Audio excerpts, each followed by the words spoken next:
Verdade? Ah, tá. Oxi.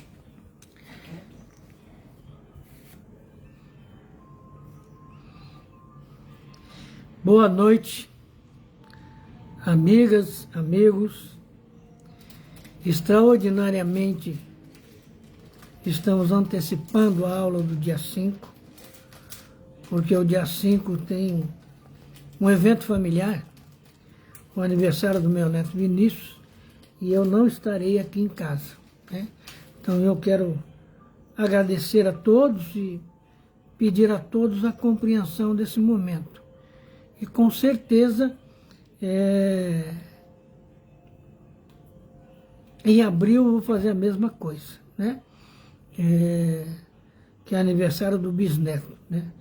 Que cai no dia 2 de abril, né? E então nós estamos antecipando por causa disso. E amanhã será postada normalmente, já combinado com o Mauro.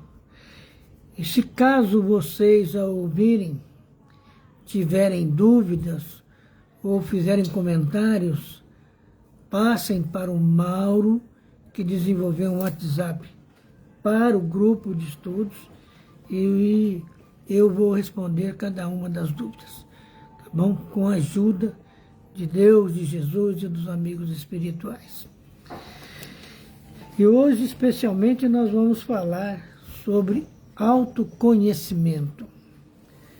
Mas esse autoconhecimento não é... Que bom, Mauro. Não é o autoconhecimento pessoal, individual. Ele é muito mais do que isso. Ele é um autoconhecimento que se amplia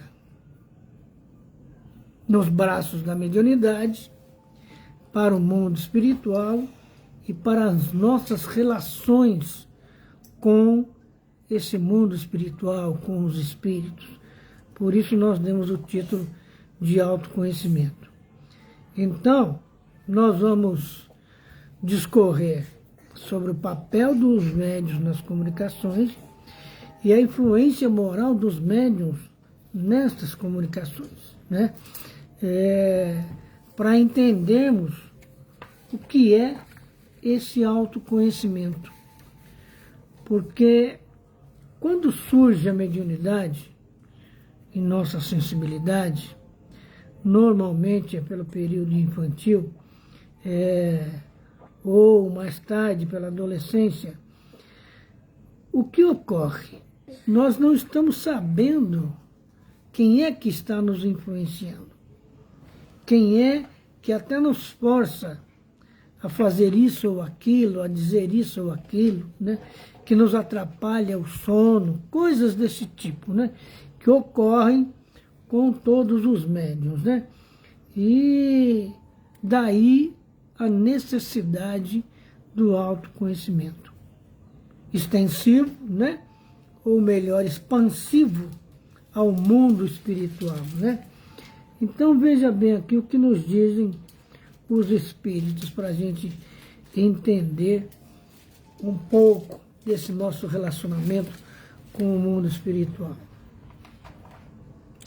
Seja qual for a natureza dos médiuns escreventes, quer mecânicos ou semimecânicos, quer simplesmente intuitivos, não variam essencialmente os nossos processos de comunicação com eles. Então, é fundamental que nós conheçamos isso, que saibamos disso. Que independente da sua mediunidade, independente da nossa mediunidade, se ela é de psicografia, se ela é de desenho mediúnico, se ela é de incorporação, entre aspas, né? Porque a incorporação não existe de fato, né? Mas aquela mediunidade de se dar passividade aos espíritos. Boa tarde, Roseli, tudo bem contigo? Você deve estar estranhando, nós estamos aqui agora, né? Mas os eventos familiares nos colocam nessa situação. Então, independente de qual for a sua mediunidade, o processo de comunicação é único. Nós podemos estar psicografando, desenhando, podemos estar compondo músicas, podemos estar escrevendo livros, e a comunicação é a mesma. E nós vamos ver agora, quer ver? Diz-nos o Espírito aqui, ó, de fato, nós nos comunicamos com os espíritos encarnados, ou seja, conosco, da mesma forma que com os espíritos propriamente dito, tão só pela irradiação do pensamento. Os nossos pensamentos, ou seja, os pensamentos dos espíritos desencarnados, né, não precisam da vestidura da palavra para serem compreendidos pelos espíritos, né? E todos eles, espíritos desencarnados, compreendem o pensamento que está sendo transmitido, sendo suficiente que lhes dirijamos esse pensamento. Um espírito chega num ambiente, tem lá, vamos dizer assim, 300 outros espíritos. Ele não vai sair como nós, cumprimentando todo mundo, abraçando, beijando, não.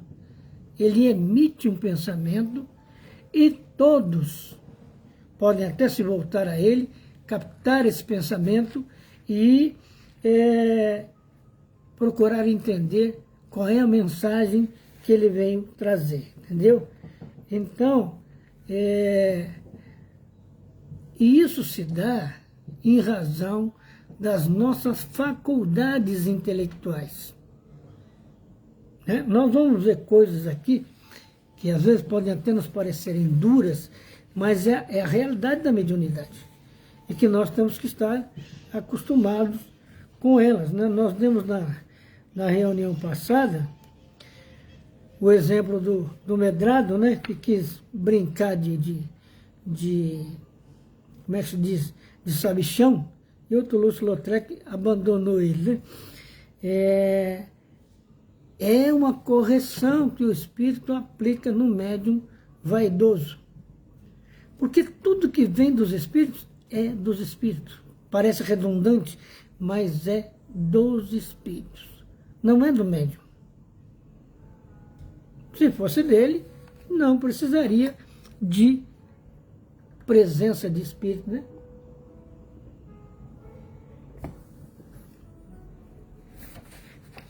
Eu também agradeço muito, Mauro e Sueli, a oportunidade renovada. Então vejamos bem aqui.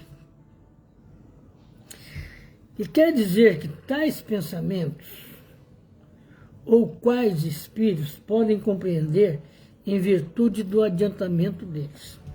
Ao passo que para tais outros, por não despertar nenhuma lembrança, nenhum conhecimento que lhes dormitem no fundo do coração ou de seu cérebro, esses mesmos pensamentos não serão perceptíveis. Nesse caso, o espírito encarnado que nos serve de médium é mais apto a exprimir o nosso pensamento a outros encarnados, se bem não compreenda do que um espírito desencarnado, mas pouco adiantado, se fosse forçado a servir-nos dele, porquanto o ser terreno põe seu corpo como instrumento à nossa disposição, o que o espírito errante não pode fazer. Né?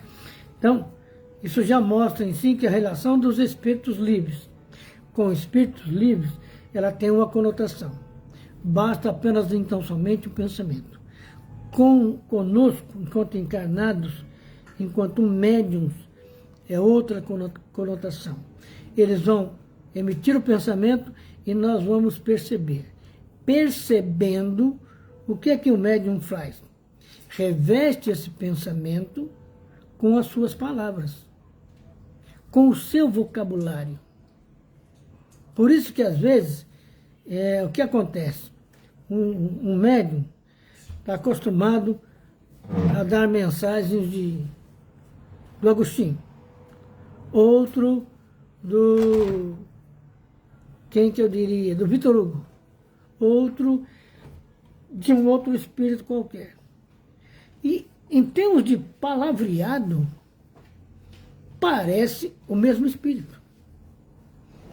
É por isso que nós temos que estudar a mediunidade para sabermos discernir, né? Porque as palavras saem do cérebro do médium. Espírito não precisa de palavra. Tem hora que eu fico imaginando comigo como comunicar sem falar. Aqui na Terra é difícil, né? Mas no mundo espiritual, não. O pensamento. Um espírito pensa, esse pensamento chega no outro, o outro responde também mentalmente. Não há necessário. Tem uma canção que a Maria Bethânia canta, que ela fala da barulheira que a saudade traz. Então, em termos de comunicação entre espíritos, não é necessário a barulheira das palavras, né? Até porque as palavras são materiais. Por mais estranhos que se nos pareça, as palavras são materiais, né? Então vejamos aqui. Pensando nesse tipo de ocorrência, dentro do coração ou do cérebro do médium, há que ter recursos. Recursos de vocabulário, recursos de livros lidos, recursos até de poesia, se for o caso, para que o espírito comunicante encontre nesse cérebro as palavras que podem revestir o seu pensamento. É por isso também que tem alguns espíritos que nos dizem assim, nossa, mas a criatura nem sabe revestir perfeitamente o meu pensamento. Porque o médium, ou ele tem um vocabulário curto, né, pouco, né, ou ele tem desconhecimento, por exemplo, da filosofia, da ciência, e aí vai ter dificuldade, o espírito vai passar um pensamento científico, ele vai ter dificuldade de pegar as palavras mais adequadas a esse pensamento. Então, até que ele se acostume com o espírito, leva algum tempo, né? E isso faz parte do papel do médium nas comunicações. Por isso que ele tem que se esforçar em busca do conhecimento para que o espírito encontre no seu cérebro um manancial de recursos que facilite a comunicação. Porque imagina, o espírito não precisa do idioma para comunicar conosco. Porque o pensamento não tem idioma. O único idioma que tem o pensamento é o idioma do amor. Então, o espírito vem lá da Ucrânia, vem lá da Sibéria, sabe? Lá da Indonésia, sei lá de onde, dos lugares mais longínquos dessa terra. A última encarnação dele foi lá na Indonésia. Então, ele está com um vocabulário que para o médium é complicado. Por isso a vantagem de transmitir pelo pensamento. Ele vai transmitir a essência do que ele quer e o médium vai traduzir esse pensamento para o português, como é o nosso caso. Então, observa que até inconscientemente o médium tem uma tarefa, que é o do revestimento, né? De cobrir o pensamento do espírito com as suas palavras, né? Então, não depende de idioma. Quando o espírito quiser falar com algum idioma, ele vai falar com um idioma que o médium possa perceber, pelo menos. Então, por exemplo, nós temos o português, o francês, o latim, quem mais? O espanhol, que são as chamadas línguas neolatinas. Então, se o espírito falar em espanhol, para o médium que está aqui encarnado no Brasil, ele está bem pertinho. Idiomaticamente, linguisticamente, ele está bem pertinho. Agora, se ele falar em chinês, ah, meu Deus do céu, como é que vai entender aqueles gravetinhos do chinês? A menos que esse médium tenha vivido em alguma época na China. Aí o espírito vai alcançar lá esse palavreado. Mas aí a gente se pergunta, para que escrever em chinês? Hoje em dia não tem mais essa necessidade de mostrar que um médium reencarnado aqui no Brasil está dando passividade a um espírito acostumado com a cultura chinesa. Não tem mais essa necessidade. Antes, questão de 100, 150 anos atrás, isso fazia sentido para demonstrar a natureza da comunicação. A pureza, a veracidade dessa comunicação. Hoje em dia não precisa mais, é uma questão de analisar o pensamento do espírito. Analisou isso, fica mais fácil até de entender essa comunicação. Eu devo informar os senhores que o meu bisneto, Noah Demário, está aqui na mesa comigo, só que ele come Danone e eu falo, né? É uma beleza, né? A felicidade dele é outra, né? Então, o que diz o Espírito para a gente? Quando encontramos em um médium o cérebro povoado de conhecimentos adquiridos na vida atual e o seu espírito rico de conhecimentos latentes, obtidos em vidas anteriores, suscetíveis de nos facilitarem comunicações, dele, de preferência, nos servimos, porque com ele o fenômeno da comunicação fica muito mais fácil. Porque, lembramos, nós não vivemos isso, ou se vivemos, não nos lembramos, né? Nos primeiros tempos da codificação, o Kardec trabalhando com cesta de bico. Ou, um pouquinho antes, com o alfabeto, a tipologia, né? Que batia, uma pancada valia o A, 2 pancadas valia o B, 3 pancadas valia o C. Imagina o tempo para formar uma palavra, um pensamento, um texto. Então, o médium ignorante, ele vai provocar essa dificuldade para o espírito. Então, esse mito de que os espíritos fazem tudo, resolvem tudo, cai por terra. Cai por terra porque hoje nós sabemos que a relação mediúnica é uma questão de parceria. Eu faço o meu 50%, os espíritos fazem os 50% deles e pronto, casou. O crochê está pronto.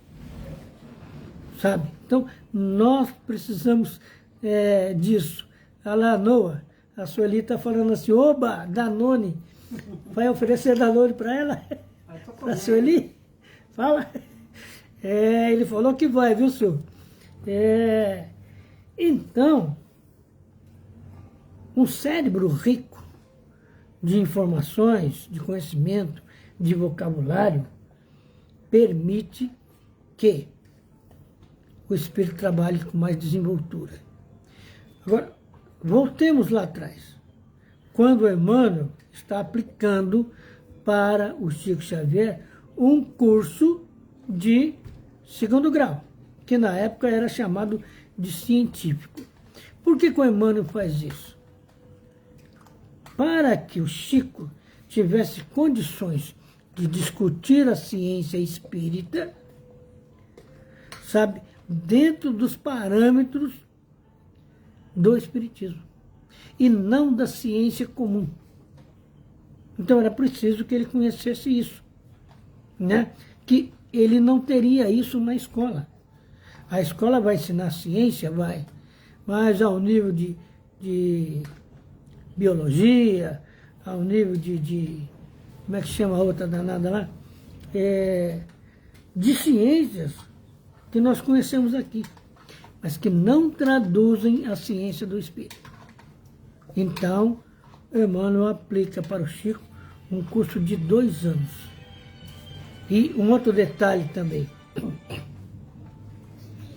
Apenas depois do 100º livro psicografado é que o Chico pôde fazer entrevistas com a imprensa. E isso demonstra o quê? O cuidado no mundo espiritual com o médium e o mesmo cuidado que o médium tem que ter com o mundo espiritual. Em termos de obedecer essa relação naquilo que essa relação exige. Porque o médium é um tradutor. Se nós pensarmos bem, ele está traduzindo para nós o nosso pensamento. Ele está traduzindo para nós, melhor dizendo, o pensamento do espírito. Que nós nem sabemos de onde é, de onde vem esse espírito, sabe? Para que a gente possa ter essa informação, né? Que às vezes nem importa muito, mas às vezes importa, né? Então, o médium é um tradutor, né? Não apenas do espírito com o seu pensamento, mas dos costumes do mundo espiritual, da cultura do mundo espiritual, né? E é preciso entender isso, porque o médium tem que fazer o seu papel. E como é que nós fazemos o nosso papel? Se eu vou no filme do Divaldo, ainda jovem, sem muita maturidade, em determinado momento o espírito deixa-o na mão e ele não conseguiu realizar a palestra porque não tinha estudado, né? Que legal quando acontece essas coisas, né? Divaldo aprendeu uma lição, né? É mais ou menos o que aconteceu com o Medrado, né, Su? Então, é preciso, sabe, como é que eu digo assim, o médium tem que fazer a sua parte. Nos anos 80, anos 90, no movimento espírita virtual, começaram a propagar a ideia de parceria. Os médiuns espíritas, principalmente de Brasília, né? Que eu particularmente acho uma verdade, acho que é uma necessidade que o médium tem que estar atento. Eu faço a metade do trabalho, o espírito faz a metade do trabalho. Qual é a minha obrigação? Estudar, preparar, fazer resumos, como esse aqui, ó, que às vezes são resumões, às vezes resuminhos, né? Quando chega na hora de explicar isso, às vezes eu não saio da primeira página e fico 1 hora falando, sabe, sobre, por exemplo, eu estou falando aqui do papel dos médiuns e a influência moral do médium nas comunicações. Então, é preciso que a gente saiba disso. É preciso que um médium entenda que não é só o espírito que influencia ele, mas ele também influencia o espírito, com o seu jeito de ser, com a sua personalidade, porque há atração por afinidade. E aí, os dois gostam de estar juntos, gostam de pensar sobre o mesmo assunto, gostam de raciocinar e descobrir os segredos que está dentro da doutrina espírita. E aí o desenvolvimento dos dois é maravilhoso. Mas se o médium começar a achar que o espírito vai resolver tudo, ele pode ter uma surpresa do espírito falar, olha, até a próxima encarnação.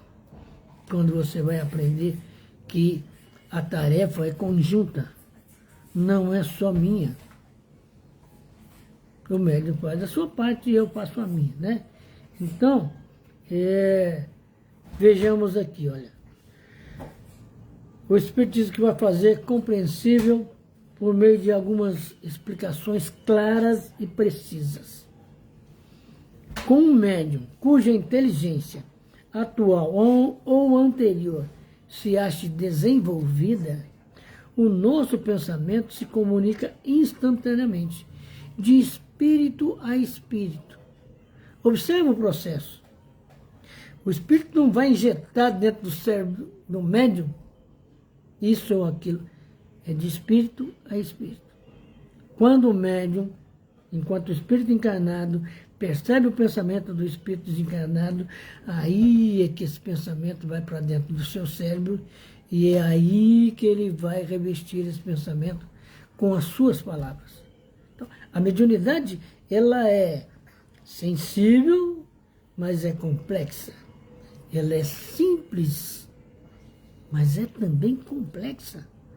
Do ponto de vista de como o espírito se relaciona com o médium, do ponto de vista de como o médium se relaciona com o espírito.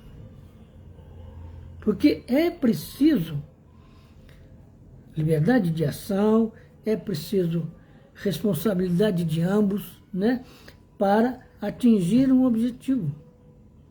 Então, o Chico psicografava um livro que começava, por exemplo, como nós estamos agora na primeira semana de março, e ia acabar na última semana de julho. Mas é dedicação exclusiva. Só aquele trabalho em termos de psicografia. Os trabalhos de cura, de cartas consoladoras, como ele fazia, era num outro momento. Mas a psicografia de livros era específica. E o médium tem que saber disso, para ele não confundir, inclusive, de querer psicografar na hora de pacificar, na hora de fazer trabalho de cura, para não misturar as bolas, como se diz, né? Então, veja bem, repetindo, com o médium cuja inteligência atual ou anterior se acha desenvolvida, o nosso pensamento se comunica instantaneamente de espírito a espírito, por uma faculdade peculiar à essência mesma do espírito. Né? Nesse caso, encontramos no cérebro do médium os elementos próprios a dar ao nosso pensamento a vestidura da palavra que lhe corresponda. E isso quer o médium seja intuitivo, semimecânico ou inteiramente mecânico.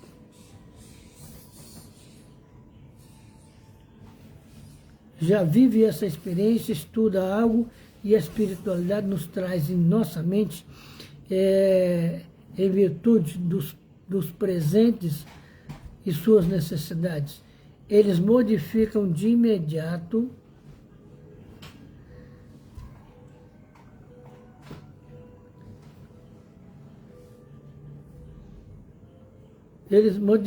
claro, entendi.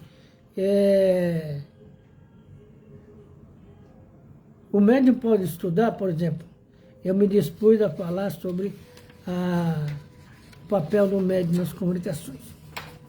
Mas, de repente, por necessidade dos que estão presentes, eu vou focar o assunto e esse assunto vai ser discorrido sobre outro prisma, que não altera, mas que traz informações fundamentais para aquele pessoal que está ouvindo a palestra, entende? Então, é importante, sim, Sueli, que a gente busque esses conteúdos para esclarecer os médiuns, esclarecer os dirigentes, que a responsabilidade é muito grande. É muito grande. Por exemplo, o médium, se ele chegar na casa e ocorrer alguma coisa, né, ele não pode, não deve dar passividade. Você lembra, Sueli, vou citar até um caso aqui, por incrível que pareça, vocês vão até rir aí, em que eu fui para o centro da cidade, pagaram uma prestação de um terreno que nós tínhamos comprado. Último. Era a última prestação, como lembrou minha esposa aqui. E era Natal. E a polícia me parou, me enquadrou e me colocou num caminhão para levar para o distrito. Quando eu entro no caminhão, o que estava acontecendo? Só estavam pegando pretos, sabe? Inclusive tinha um garotinho que estava quase chorando, porque ele estava trabalhando, ele era office boy. E ele não sabia como é que ele ia justificar aquilo para o patrão. Mas os policiais não querem nem saber. E observa bem, eles saíram do carro, eles saíram com o carro e pararam mais à frente, e pararam um outro negro, e o negro falou assim: tira a mão de mim. Vocês são, como é que eles usam a expressão? Vocês obedecem o sistema. Vocês não conhecem de nada. Vocês não sabem a história desse país. Eu sou professor de história. E vocês são filhos de ex-escravizados e não conhecem o papel de liberdade de vocês. E deu uma explicação histórica que os soldados ficaram de boca aberta. A maioria dos soldados militares, negros também. É o negro sendo usado contra o negro. E aí, quando eu cheguei no centro espírita, no caminho, eu fui trabalhando aquela emoção, né? E aí eu não sabia se eu falava, se eu não falava para você, mas aí eu não resisti, acabei falando, né? Porque o médium está sujeito a tudo isso. De ocorrer alguma coisa antes dele chegar na casa espírita, ele tem que estar em condições, se não ideais, quase que ideais, para levar o seu trabalho até o final, né? Agora imagina, acontece isso, eu me revolto, chego lá, fico brigando, discutindo com o delegado, em vez dele me soltar às 7 horas, ele vai me soltar às 8, e eu vou ficar cada vez mais nervoso. Não precisa isso. É preciso confiar. Eu fiquei na cela, eu me lembro até hoje, esperando, aguardando a minha vez de ser chamado. E quando eu fui chamado, a criatura me entregou minha identidade. Falei: senhor Demar, o senhor não tem nada. Eu falei: caramba, o que eu vou responder para essa criatura? Respondi o silêncio. Sabe? Que eu não tinha nada, eu sabia, mas ele queria saber se eu tinha ou se eu não tinha, né? Exatamente. Paciência e confiança, né, Su? E nós passamos por isso. Faz parte do nosso aprendizado. Ultimamente, graças a Deus, não tem acontecido mais coisas desse tipo, não. Mas ao nível da intelectualidade, nós temos que estudar constantemente. Então, o Mauro outro dia já faz um tempo, já me pediu, falou assim: Ademar, se tiver mais alguma coisa de perispírito aí, você me avisa. E eu vou te falar para você, Mauro, tem, viu, Mauro? Como é que diz? Exatamente, senhor. Não paguei o aluguel do cela, mandaram embora, né? E não deram nem cafezinho. Então, o médium tem que estar atento. Ele tem que estudar. Sabe, eu comprei um livro recentemente, que eu acho que até já comentei com os senhores, da última carta de Paulo de Tarso.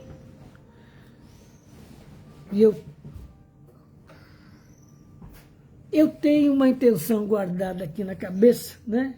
Eu vou ler esse livro, vou ver o que a gente pode fazer para falar dessa criatura, sabe? Que, vamos dizer assim, foi o porta-voz e o porta-caneta, né? Foi o médium intuitivo diretamente ligado a Jesus, que fez o trabalho que fez. Mas que o Cristo falou para ele em determinado momento. Ele não sabia o que fazer, e o Cristo falou para ele, escreve. Pronto. Ele escreveu todas as cartas, né? E eu vivo brincando com o pessoal que ele falou aos Coríntios, mas não falou aos Palmeiras, não falou aos Santos, nem ao São Paulo, né? Mas falou aos Coríntios. E eu vivo brincando com isso. Mas conhecer a vida de Paulo, os pontos fundamentais, sabe? Entender a grandeza de Paulo quando foi assassinado em Roma, sabe? Sem choradeira, sem revolta, porque sabia para quem estava trabalhando. Sabe? E não estava trabalhando só para Jesus, estava trabalhando para si mesmo também. Sabe? Humberto de Campos conta uma passagem dele, essa passagem da morte, em que o policial enfiou a espada no abdômen dele e ele, sabe, permaneceu tranquilo, né? Deixa eu fazer uma pergunta para você, Mauro. Eu estou aqui meio perdido aqui com a hora. Eu comecei às 2 horas, eu não vi a hora aqui. É 3h15, 3h20 que começou. Então, o médium vai passar por essas coisas. O estudo vai mostrar para ele como se desenvolver a serenidade, como desenvolver a fé, como desenvolver a segurança pessoal, sabe?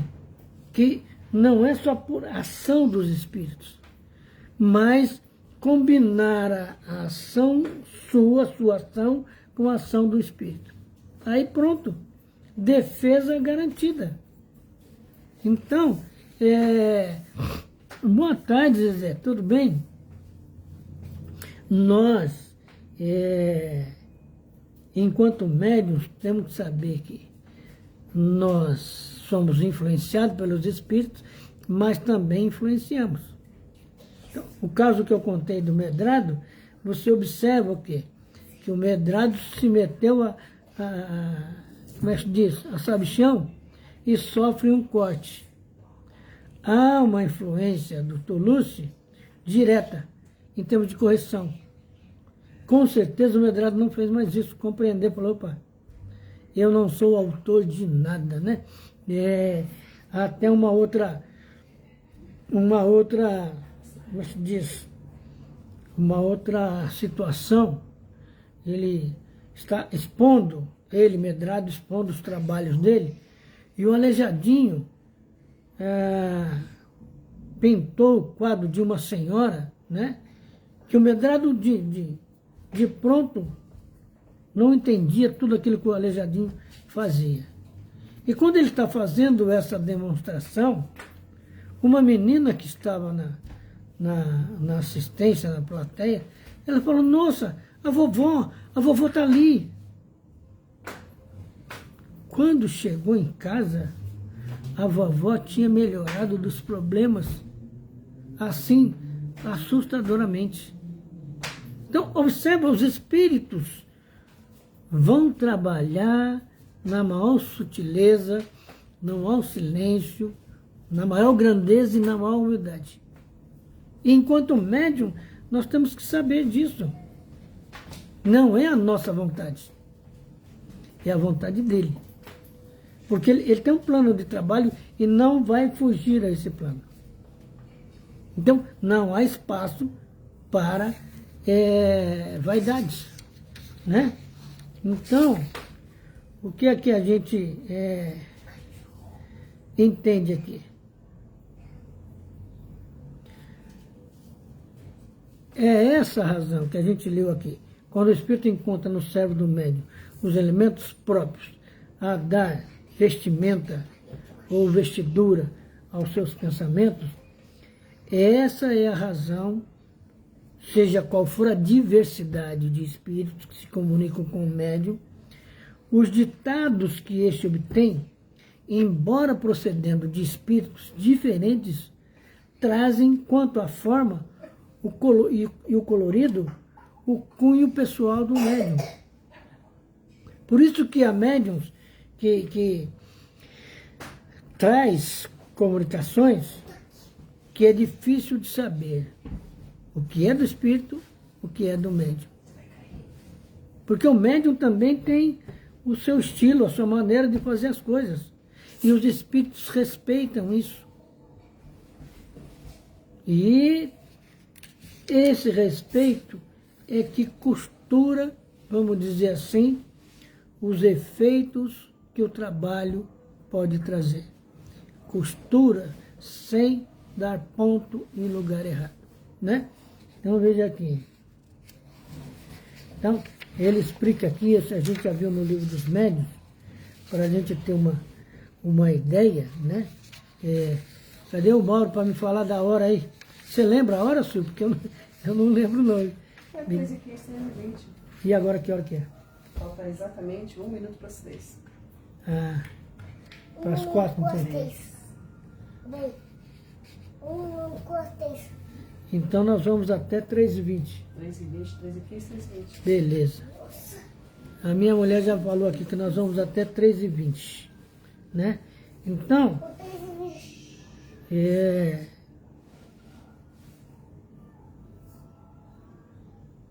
com efeito, se bem o pensamento às vezes seja todo estranho para o médium,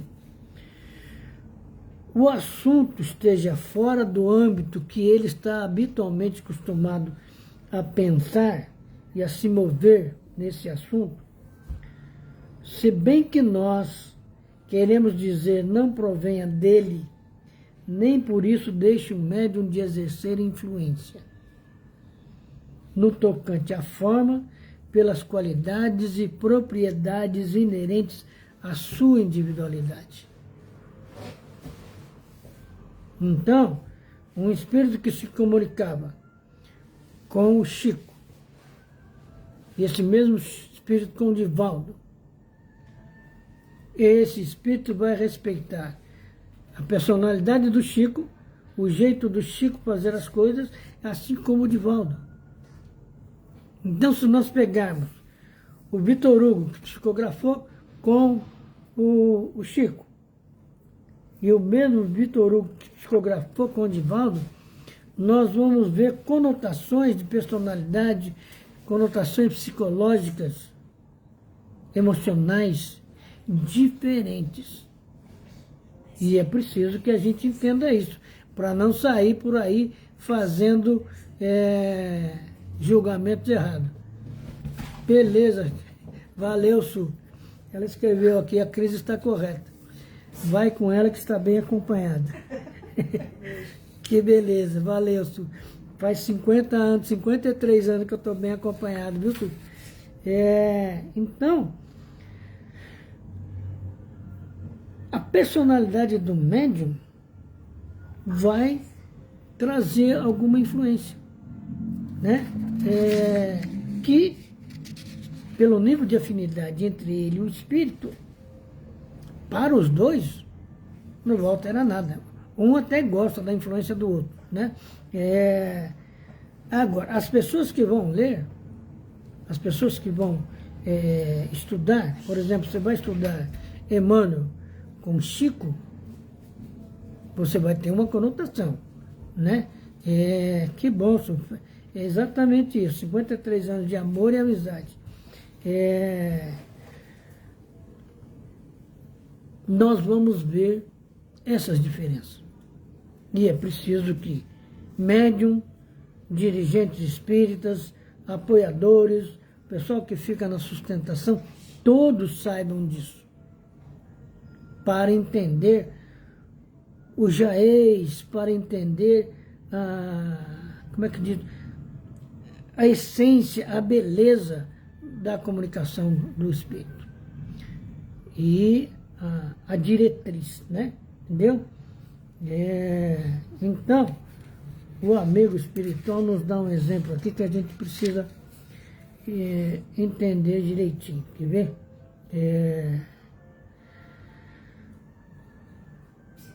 Por isso, nem por isso deixa o médium de exercer influência no tocante à forma, pelas qualidades e propriedades inerentes à sua individualidade. É exatamente como quando observais panoramas diversos, com lunetas matizadas, verdes, brancas, azuis, embora os panoramas ou objetos observados sejam inteiramente opostos e independentes em absoluto um dos outros. Não deixem por isso de afetar uma tonalidade que provém das próprias lunetas. Então, é mais ou menos isso. O espírito da comunicação, e nós vamos perceber algo do médium naquela comunicação. Não é que ele interferiu no teor da comunicação, mas o seu modo personal de traduzir o pensamento do espírito, né? Então,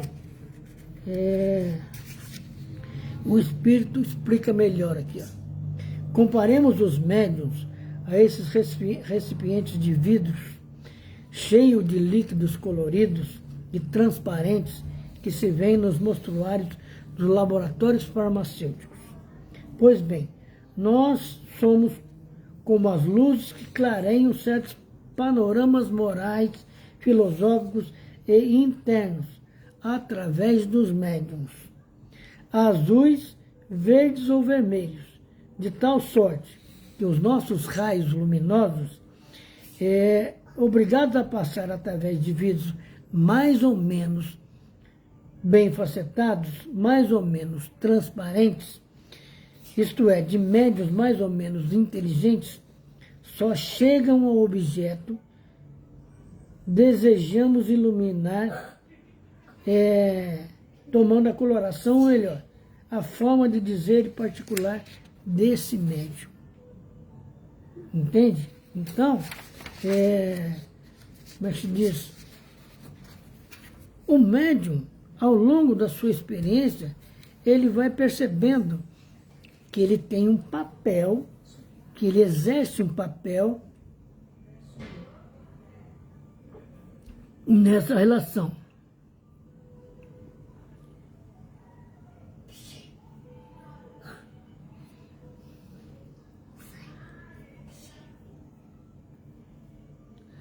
Isso, Sueli. A afinidade entre os dois facilita muito mais do que se pode imaginar. Porque, primeiro, vai ser possível constatar que existe uma amizade anterior entre os dois, que existe uma experiência vivida pelos dois, né? Não, você não está atrapalhando nada, não, você está dentro do plano de trabalho, né? E que, obviamente, vai facilitar o trabalho do espírito com o médium, o trabalho do médium com o espírito. E aí, o efeito dessa facilitação, dessa facilidade, vai resultar num trabalho bem melhor, mais bem realizado que se possa imaginar. Eu não sei se os senhores estão escutando aí uma furadeira, né? Mas, como nós já caminhamos para o final, 13:07. Vamos entender aqui. O Espírito explica quando ele é obrigado a servir-se de médiuns pouco adiantados. Muito mais longo e penoso se torna o nosso trabalho. né?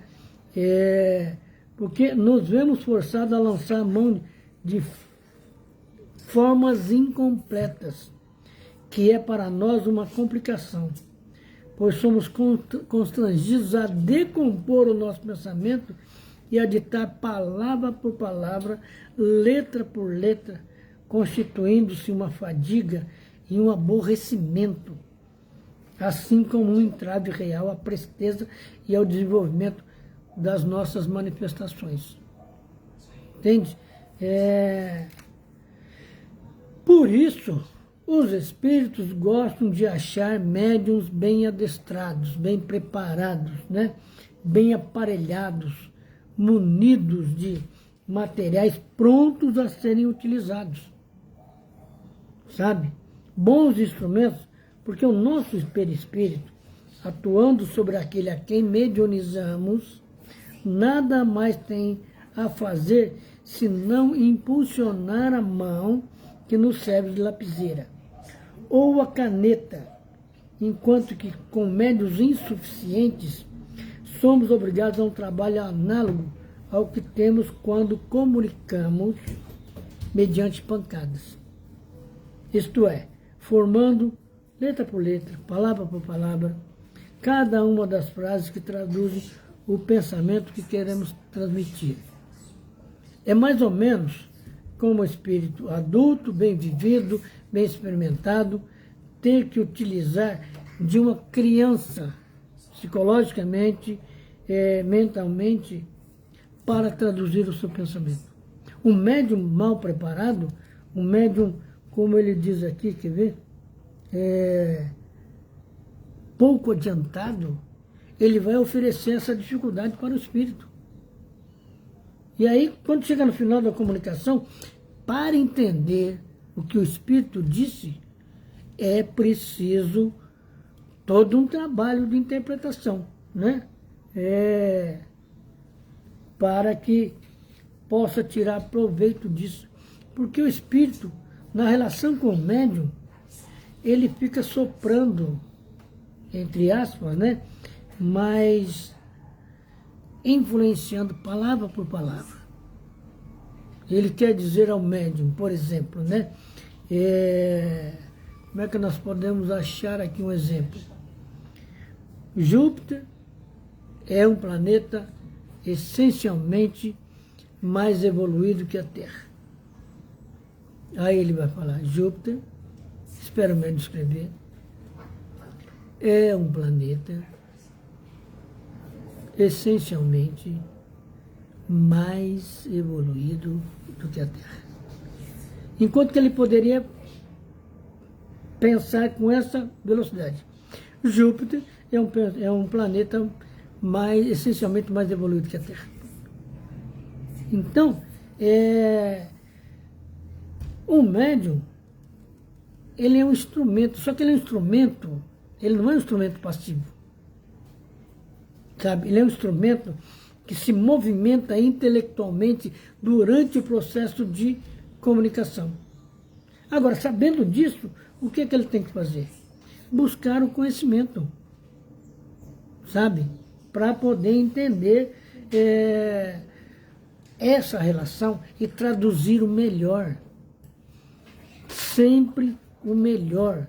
Porque um mundo como o nosso, de prova e expiação, com certeza, o nível de ignorância espiritual dos postulados espíritas é muito grande. Se nós pensarmos que ainda não chegamos em 3 milhões de espíritas no mundo, o que como é que se diz? O que nós temos que nos preocupar? Com o estudo, com a presença de espíritos mais desenvolvidos. O Kardec tem uma afirmação que ele diz assim, você quer se livrar de espíritos ruins, obsessores? Atraia os bons espíritos. Pronto, você resolveu a sua obsessão, você vai resolver problemas da sua ignorância, porque eles vão te instruir. O espírito instrui de que jeito? Ademar, lê aquele livro ali. Ademar, estuda aquele livro ali. Ele não vai mastigar o livro. Ele não vai ler tudo e passar espontaneamente. Né? Não, de maneira nenhuma. Entendeu? Horário. Horário. Entende? Então, o médium sabendo disso, ele também vai preparar o ambiente para o espírito. Porque um ambiente em que ele chega e o médium já fez a sua parte, já estudou, né? Ele só vai, como é que eu digo assim, reger a orquestra mental que vai se fazer entre ele e o médium. E o médium tem que entender isso. Outro dia eu estou fazendo um estudo do perispírito, que eu falei agora mesmo para o mal, e eu virava o rosto. Eu estou no computador, eu senti um perfume que estava do meu lado direito. Quando eu virava para o lado esquerdo, não tinha perfume. Aí eu fazia assim, que gozado isso. Mas é um modo do espírito se manifestar. Porque eu estava raciocinando sobre a questão de fluidos, de perispírito, essa coisa toda, e descobri algumas coisas que depois eu vou explicar para vocês, né? E aí, o espírito está me mostrando, olha, eu estou aqui. Estou tentando te ajudar a entender esse processo. Porque envolve fluidos, envolve eletricidade, envolve magnetismo, coisas desse tipo, né? E a criatura estava me dando uma força, né? E eu depois fiquei extremamente emocionado com a criatura, né? Então, às vezes o médium também trava, porque ele fica com medo daquilo que o espírito vai falar. Às vezes ele não gosta muito de matemática, às vezes ele não gosta muito de filosofia, então ele trava. Caramba, antes de travar, vai lá e estuda. Eu sempre digo para as pessoas, você não precisa ler o livro dos Espíritos, 1019 perguntas e memorizar tudo. Não. Você não precisa ler um romance do Victor Hugo e memorizar tudo. Não. Você vai ganhar esse processo de memorização ao longo do tempo. Conhecimento é mais ou menos como aquela plantinha que vai subindo pela parede, né? Que aqui a gente chama de parasita, mas o conhecimento vai impregnando a nossa mente. Mas não é de pronto. Você lê um livro, está todo o livro dentro de você, não está. Tanto que quando a gente repete uma leitura, né, o que acontece? A gente ganha melhores interpretações, né? Então, gente, nós vamos ficar por aqui, né? E eu vou fazer uma proposta para o Mauro aqui agora, antes de eu terminar, porque no dia 5 é o dia é o dia do aniversário do Noah, né? Dia 5 não, dia 5 é do Vinícius agora. O do Noah vai ser dia 2 de abril. E eu vivo dizendo que o Noah nasceu no dia da verdade, porque o dia 1º é o dia da mentira, né? Mas o tema que está lá para o dia 2, eu gostaria de fazê-lo aqui, pessoalmente, com todos vocês presentes. E eu vou sugerir para o Mauro uma troca. Tomara a Deus que ele aceite, né? Entendemos? Beleza? Então nós vamos ficar por aqui, agradecidos, inclusive a vocês que vieram aqui. Falou, Mauro, depois você me responde. Falou? Porque é a prática da mediunidade, né? Sob a ótica de Leon Denis. E eu vou dar um spoiler aqui, como diz o povo. É como uma projeção da imortalidade pelo universo afora. Um abraço, Que Deus nos abençoe a todos, né? Que possamos nós elevarmos o nosso pensamento ao Criador pela oportunidade renovada, agradecer a direção do Núcleo de Estudos Caibar e Schutel, agradecer a Jesus, agradecer a Deus pela vida que nos oferece a cada segundo, agradecer aos espíritos tutores, aos espíritos protetores, orientadores, aos espíritos amigos, familiares, e abrimos o nosso coração em oração para encerrarmos o nosso aprendizado de hoje. Pai nosso que estais nos céus, santificado seja o teu nome, venha a nós o teu reino e seja feita a tua vontade, assim na terra como nos céus. O pão nosso de cada dia dai-nos hoje, perdoa-nos, Pai, as nossas dívidas, em medidas iguais a que perdoarmos as dívidas do próximo. Assim, agradecidos, nós damos por encerrado o nosso aprendizado de hoje. Que assim seja. E eu vou pedir a você também, Mauro, que já